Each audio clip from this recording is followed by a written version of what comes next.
আল্লাহর হাবিবের রওজা শরীফ দেখে আমি সহ্য করতে পারি না রে আবু বকর, বিদায় দাও, আমি চলে যাব। চলে গেলেন নবীর পাগল। সিরিয়ার দামেস্কে যাওয়ার পরে কিছুদিন পরে নবীজি স্বপ্ন দেখায়, কিরে বেলাল, এটা কেমন জুলুম, কতদিন হলো তোমার কণ্ঠের আজান শুনি না। বেলাল রে, তোর কি মন চায় না আমি নবীর জিয়ারতে আসতে?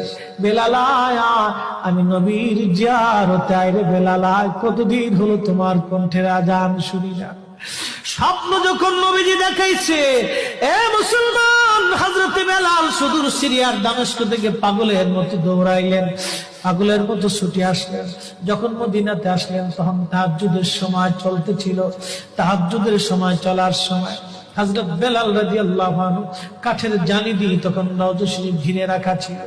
ওই জালির পাশে বসে বসে জালির সঙ্গে মাথা ঠেকাইয়া নবীর পাগল বসে বসে গুনগুন গুনগুন করে কাঁদে আর বলে,